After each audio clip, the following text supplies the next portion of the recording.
হারের দুঃখ ভুলে আবার কিন্তু ভারতের গা ঝাড়া দিয়ে নেমে পড়ার পালা।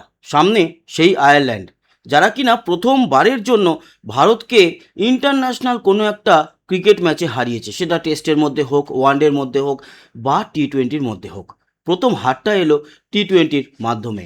আর আগামীকাল বা যখন হয়তো ভিডিও দেখছেন পড়েই যাবে 28শে জুন, তো বলতেই পারেন আজ সন্ধে 6টা নাগাদ ভারতীয় সময় সেই একই স্টেডিয়াম স্টরমন্টের বেলফাস্টে নামতে চলেছে ভারত বনাম আয়ারল্যান্ড, দ্বিতীয় তথা এই সিরিজের শেষ ম্যাচ। অনেককে নিয়ে আলোচনা হয়েছে এবং এখনো পর্যন্ত হেড টু হেড যা দাঁড়ালো, ভারত বনাম আয়ারল্যান্ডের মধ্যে কিন্তু ম্যাচ হয়েছে 9খানা। তার মধ্যে লাস্ট 8টায় ভারত জিতেছিল, নবম ম্যাচে আয়ারল্যান্ড জিতেছে। আর এই বেলফাস্ট স্টেডিয়ামে এখনো পর্যন্ত 5খানা ম্যাচ হলো, তাতে 4টে ভারতের জয়, একটা আয়ারল্যান্ডের। কেমন হতে চলেছে আমাদের ভারতের প্রবাবেল 11, আলোচনা যাকে নিয়ে চলছে এবং ক্রিকেট বিশ্ব আলোড়িত, সে হচ্ছে বৈভব সূর্যবংশী। ওকে কেন খেলানো হলো না? শ্রেয়াস আইয়ার কিংবা টিম ম্যানেজমেন্ট জানাচ্ছে শ্রেয়াস আইয়ার ছাড়া বাকি মোটামুটি যারা নেমেছিল তারা কিন্তু বিশ্বকাপ জয়ী দলের সদস্য, সবাই ফর্মে, তাই তাদেরকে কিভাবে বসাবে? বৈভব সূর্যবংশী জায়গা করবে? চান্স পেয়েছে বলেই যে প্রথম দিন থেকে খেলানো হবে সেটাও তো নয়। এরকম অনেক গালভরা কথা আমরা শুনেছি, আলটিমেটলি হেরেছে। তবে লাস্ট যা খবর পাচ্ছি তাতে তিনটে পরিবর্তন ভারতীয় দলে আসতে চলেছে এবং এই পরিবর্তন হলে খুব একটা মনে হয় খারাপ হবে না।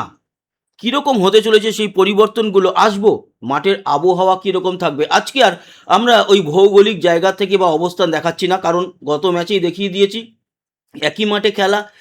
তাই আজকে আর বেলফাস্ট বা স্টরমন্টের ওই যে স্টেডিয়ামের কোনো ভৌগোলিক ব্যাখ্যা দিয়ে লাভ নেই। আর আমরা এটাও দেখেছি বেশ কিছু গ্যালারি সেখানে কিন্তু প্রতিস্থাপন করা হয়েছে। গতকালকে বেশ কিছু মানুষ সেখানে ম্যাচ দেখেছে। শোনা যাচ্ছে 8 থেকে 9 হাজার দর্শক ছিল মাঠে।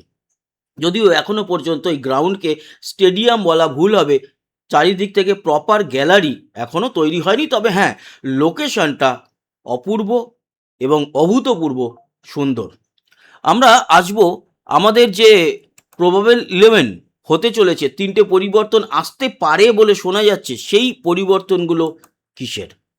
দেখুন, প্রথমে বলে রাখি অভিষেক শর্মা থাকছে, কারণ এই যে গত ম্যাচটি, সেই ম্যাচে একমাত্র ব্যাটার যে কিনা একটু জবাব দিয়েছে আয়ারল্যান্ডকে বা আয়ারল্যান্ডের বোলারদেরকে। 50 করেছে, 19 বলে 50 করেছে, যথেষ্ট ভালো খেলেছে। কিন্তু বাকিরা সেরকম কিছু করতে পারেনি।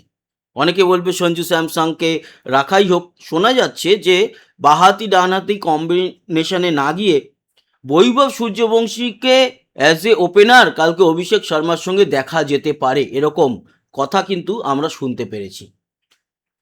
কারণ ইংল্যান্ডের সামনে সরাসরি তার অভিষেক করার থেকে এখানে অভিষেকের সঙ্গে একটা অভিষেক ঘটিয়ে দিলে আয়ারল্যান্ডের সামনে মনে হয় বেটার হতো। যদিও এই মুহূর্তে আয়ারল্যান্ড দলটিকে কিন্তু বেশ ভালো, একেবারে ছন্দে মনে হচ্ছে, যদিও এই আয়ারল্যান্ড দলটাও যে সম্পূর্ণ দল তাও নয়।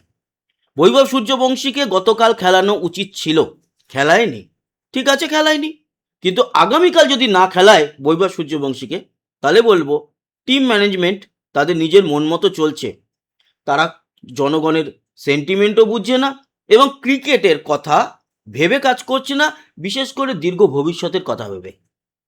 সূর্যবংশীকে যদি গতকাল খেলাতো, কি আর এর থেকে খারাপ হতো?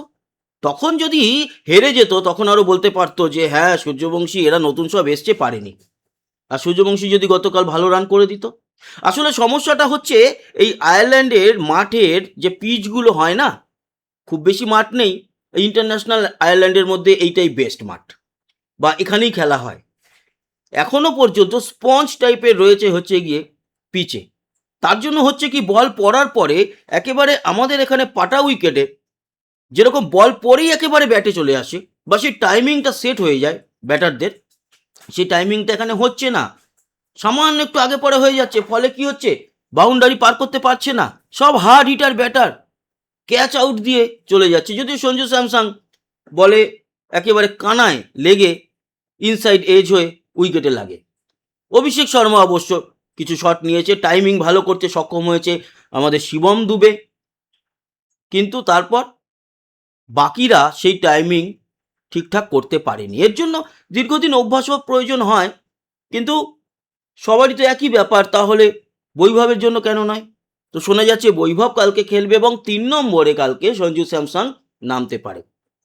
কারণ এই যে আমাদের টিম, এখানে ম্যাক্সিমাম সব বাহাতি ব্যাটার হয়ে গেছে। তিলক বর্মা বলুন, অভিষেক শর্মা, বৈভব সূর্যবংশী। ফলে ডানহাতি আমাদের গতকাল কম লেগেছে অনেক। ডানহাতি বাহাতি কম্বিনেশনই পাইনি। যখনই খেলছে দুজনেই বাহাতি। ঈশান কিষানকে বিশ্রাম দেওয়া হতে পারে, কালকে রাখা হতে পারে প্রিজার্ভ করে ইংল্যান্ড সিরিজের জন্য। ঈশানও বহুদিন ধরে খেলে আসছে, ভালো পারফর্ম করছে, কিন্তু লাস্ট ম্যাচে করতে পারেনি, সেটা আলাদা ব্যাপার। তো আশা করা যাচ্ছে যে ঈশান কালকে হয়তো বিশ্রাম থাকবে, আর সেখানে বৈভব সূর্যবংশী 2-এ আসতে পারে, বা অভিষেক শর্মাও 3-এ আসতে পারে। বৈভব সূর্যবংশীর খেলার চান্সটা অনেকটা বেড়ে গেছে। সঞ্জু স্যামসনের সঙ্গে বৈভব ওপেনও করতে পারে। এছাড়া 4-এ শ্রেয়াস আইয়ার, ডানহাতি একটা ওখানে ব্যাটার লাগবে। 5-এ আপাতত তিলক বর্মাকেই রেখেছি, আর আরও একটি অভিষেক হতে পারে সূর্যাংশ শেরজে তার। এও ডানহাতি ব্যাটার এবং বোলার, অলরাউন্ডার। কারণ ওয়াশিংটন সুন্দর গতকালকে যেরকম জঘন্য টাইপের বল করেছে এবং ব্যাট করেছে, তাতে ওর থেকে একে দিলে সূর্যাংশ শেরজেকে, ওর থেকে আর কি খারাপ করবে? ফলে পরিবর্তন দরকার, নতুনদেরকে আনা দরকার। সবার বোঝা দরকার যে এটা ভারতীয় দল, এখানে ভালো না খেলতে পারলে চান্স পাওয়া যাবে না। বাকি যে 5 জন, সেই 5 জনের মধ্যে আমরা পরিবর্তন যেটা দেখতে পাচ্ছি, শিবম দুবে তো অবশ্যই না। শিবম দুবে কালকে বল হাতেও, আর শিবম দুবে টাইপের বল এই আয়ারল্যান্ড ইংল্যান্ডে ভালো ভালো এফেক্টিভ হয়, মিডিয়াম পেস। তাই শিবম দুবে তো থাকছেই, অক্ষর প্যাটেল থাকবে, এবং হর্ষিত রানা গতকাল 3-3টে উইকেট নিয়েছে, ব্যাট হাতে কিছু করতে পারেনি, সেটা আলাদা ব্যাপার। তো থাকছেই মেন স্ট্রাইক বোলার, এবং রবি বিষ্ণইকে এখানে স্পেশালিস্ট স্পিনার হিসাবে আনা উচিত। অনেকে বলবে যে, বা বলেও ছিল, ভেবেছিল টিম ম্যানেজমেন্ট এখানে স্পিন বল খুব একটা কাজ করবে না, ওদের স্পিনার নেয়নি উইকেট, 3-3টে উইকেট নিয়ে চলে গেছে। ম্যাথিউ, যার হাতে চোট লাগলো, রক্ত বেরিয়ে গেল অক্ষর প্যাটেলের একটা শটে, সে তো নিয়েছে, সে তো স্পিনার। তাহলে তো রবি বিষ্ণই স্পেশালিস্ট একজন আমাদের বোলার, স্পিন বোলার, তাকে মাঠের বাইরে বসিয়ে খেলানো হলো প্রসিদ্ধ কৃষ্ণা, হর্ষিত রানা, অর্শদীপ সিং। লাভটা কি হলো? 9 নম্বর অবধি আমাদের ব্যাটার রান তুলতে পেরেছে আলটিমেটলি, তাহলে আমাদের স্পেশালিস্ট বোলার কেন নয়? আর প্রসিদ্ধ কৃষ্ণা কালকে বসছে, এটুকু মোটামুটি আপনারা ধরে রাখুন। প্রসিদ্ধ কৃষ্ণা কালকে মাঠে নামবে না প্রথম 11-য়। সে কারুর জায়গায় একটু ফিল্ডিং করতে নামলো, সেগুলো আলাদা ব্যাপার। তো এই মোটামুটি আমাদের 11 হতে চলেছে। এবার আসি ওয়েদার কীরকম থাকবে বেলফাস্টের। শুরুতেই বলে রাখি, বেলফাস্টের উপরে কোনো সতর্কতা নেই আগামীকাল। দেখুন, আগামীকাল হলুদ সতর্কতা বেলফাস্টের বাইরের অঞ্চলগুলোতে থাকলো, বেলফাস্টে নেই।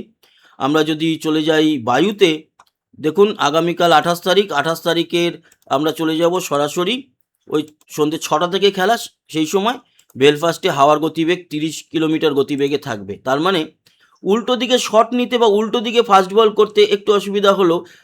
যেদিক থেকে হাওয়া বইছে, সেই হাওয়ার যেদিকে বইছে সেদিকে যদি শট মারে, অনেক শট বাউন্ডারির বাইরে যাবে, এবং ফাস্ট বলটাও কিন্তু আরও ফাস্ট হবে বেলফাস্ট। এছাড়া বৃষ্টির দিকে যদি তাকাই, তাহলে বৃষ্টির সম্ভাবনা নেই। মাঝে মাঝে হালকা পাতলা মেঘ আসবে, কিন্তু বৃষ্টির পরিমাণ, এখানে বৃষ্টি হবে না। আগামীকাল পরিষ্কারই থাকছে। তাপমাত্রার জন্য কোনো সমস্যা নেই। দিনের বেলাতেই খেলা 17 ডিগ্রি থাকবে যখন খেলা শুরু হবে, আর যখন খেলা শেষ হবে 17 ডিগ্রি থাকবে, কোনো সেরকম পরিবর্তন নেই। এবার আমরা আসি যে কত শতাংশ বলছে ভারত জিতবে আর কত শতাংশ বলছে আয়ারল্যান্ড জিতবে। যদিও আমরা এটাও জানি রাখি, গত ম্যাচে সেখানে 95% ভারতের জেতার চান্স ছিল, 5% আয়ারল্যান্ডের, আর আজকের ম্যাচেও কিন্তু ওই কাছাকাছি 8% আয়ারল্যান্ডের এবং 92% ইন্ডিয়ার। তবে ওই যে কি হবে কিছু বলা যায় না। 6টার সময় ম্যাচ এবং 2 ম্যাচের সিরিজের এটাই হচ্ছে শেষ ম্যাচ। 1-0 কিন্তু এগিয়ে আছে আয়ারল্যান্ড। তো এই ছিল আলোচনা। যারা এখনো সাবস্ক্রাইব করেনি আমাদের চ্যানেলটিকে সাবস্ক্রাইব করে রেখে দিন, স্পোর্টস বাংলা। এবং এখানে আমরা যে ওয়ার্ল্ড কাপ চলছে, T20 ওয়ার্ল্ড কাপ মেয়েদের, তারও আপডেট দিচ্ছি এবং ফুটবল ওয়ার্ল্ড কাপ চলছে তারও আপডেট দিচ্ছি। সমস্ত খবর এখান থেকে পেয়ে যাবেন খেলা সংক্রান্ত। সবাই ভালো থাকবেন, সুস্থ থাকবেন, আবার দেখা হচ্ছে। ততক্ষণের মতো টাটা।